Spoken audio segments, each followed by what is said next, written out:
my website right now and download my free course on alternate picking mastery. It contains 5 essential exercises that will take you to alternate picking mastery faster than you can imagine. And then I've included my method of how to lay out a practice plan in just 1 to 2 minutes that will absolutely boost your results like nothing you ever tried before. So go download it right now. It's free.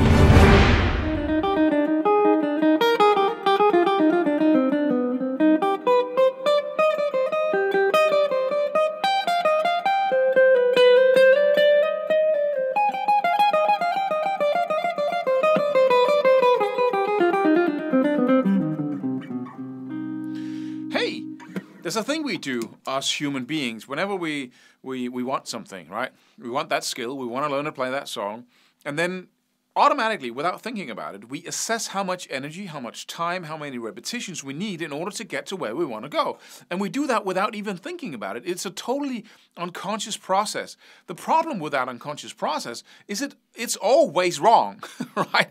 When we're not thinking about it, when we're not using our frontal lobes, our analytical minds, then we're always wrong.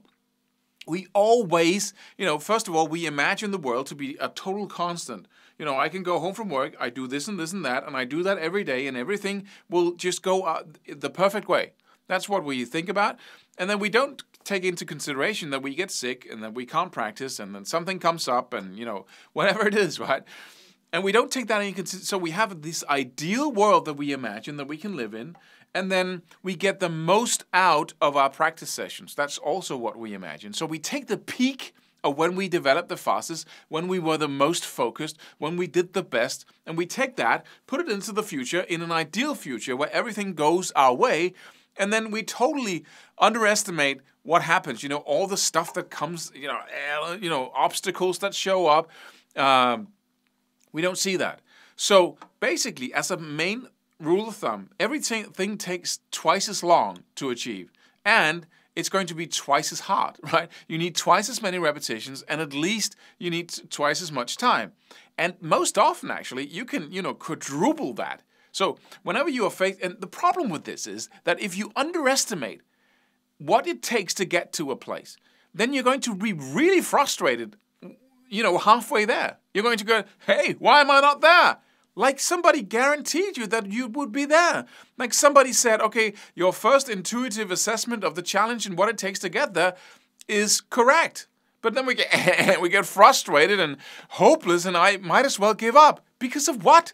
Because you didn't assess it correctly. That's basically why we get frustrated. We don't get frustrated because of how hard it is or how long time it takes. No, we get frustrated because we thought we would be there now, right? So it's our expectations that trips us up, and not the fact that, you have to. If I told you you could achieve mastery over this song in 2 months, absolutely at the top level, if you do X, Y, Z, and it's true, then why would you be frustrated? Halfway there, frustrated? Why? It's only because you thought you would be there. So it's very important that you learn to assess the challenge in anything you do really correctly. And a rule of thumb is to say, okay, basic strategy, I've been using this for decades now, is to say, what do I feel like, right? You say, I want to get there. I want to learn this skill. I want to learn alternate picking, whatever, sweep picking. I want to learn to play that song. You say, okay, I think I can do it in a week, right? I practice 2-3 hours a day, and I think I can, get to that top level. But that's wrong, always. Your first idea about it. So you double that at least. So it takes 2 weeks and twice the amount each day, twice the amount of focus, twice the amount of repetition. So I have to be really focused, right? So you take the time and double it, and you take the amount of repetitions you need to do, and the amount of focus, deliberate practice, somebody call it, right? Where you're really practicing that thing, and you're, not wasting time. You're doing the right things, right? And you amp up everything at least twice, and that gives you 4 times, 8 times, right? Time, effort, repetitions, focus, not doing anything else. And that is really like, I'll use this analogy a lot of times, but that's really like showing up with an army to just, fight a little group of guys, right? Normally we say, okay, we need to fight these dudes here, how much do we need, right? And we mostly show up with too little power to win the battle. What I'm asking you to do here is to say, what if I What if somebody killed me if I didn't assess this correctly? Just try to make that thought experiment with yourself. Okay, I want to master this.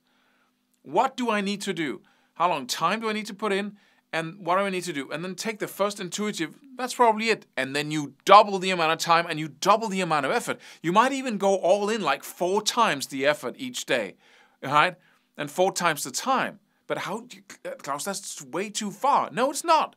Because it isn't a problem if you just know your path and what you're doing. You have that. You stay with the very ambitious thing, with the very ambitious goal, and you want to get to the top, right? Whatever, if you're playing a song, you want to play that song at the most, the highest level possible. Of course you want.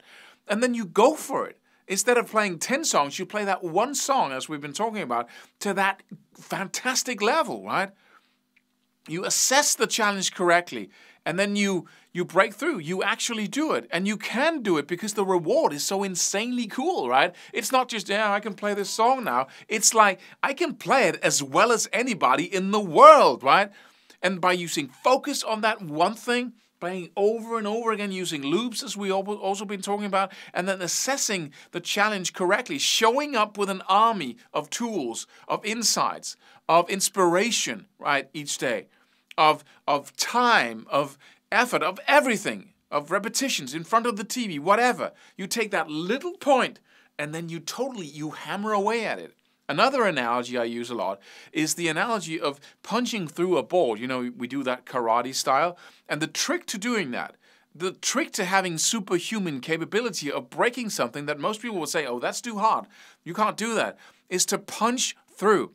When the brain wants to, if you were to do it or I were to do it, what our brains would tell us is to punch as hard as you can on the board, right? But that's not how to do it. You have to aim at a point farther away or, through the board.